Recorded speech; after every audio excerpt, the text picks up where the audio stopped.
Fin des dépôts des candidatures pour la présidentielle de 2015 au Togo. À quelques semaines de ce scrutin, la demande de réformes institutionnelles et constitutionnelles continue de faire débat au sein de la classe politique.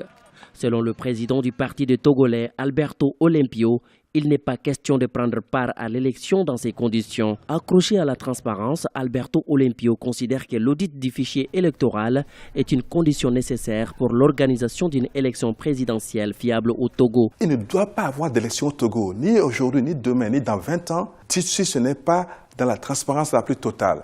Et les lois togolaises nous donnent le droit de le faire. Le code électoral nous donne le droit de contrôler le fichier électoral. La transparence commence par cela. Après, nous allons exiger la liste exhaustive de tous les bureaux de vote. Nous allons exiger que les résultats soient affichés bureau de vote par bureau de vote. Mais aujourd'hui, le début de notre lutte pour la transparence commence par l'audit du fichier électoral. Le président du parti des Togolais, Alberto Olympio, face au refus de l'audit du fichier électoral, ne s'est pas porté candidat pour la présidentielle.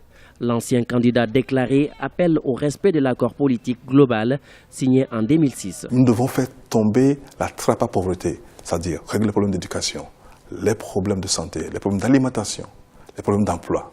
Mais on ne peut pas le faire s'il n'y a pas un socle d'état de droit. On ne peut pas le faire si nous n'avons pas d'institutions fortes. C'est pour ça que depuis longtemps, les Togolais se battent pour que le gouvernement respecte ses engagements. Le président sortant lui-même s'est engagé depuis 2006 à appliquer les accords de l'APG. 5 candidatures ont été déposées à la Commission électorale nationale indépendante CENI au terme du délai fixé par l'institution. 4 candidats, dont le leader de l'opposition Jean-Pierre Fabre, affronteront le président sortant Faure Gnassingbé lors de ce scrutin à tour unique le 15 avril prochain.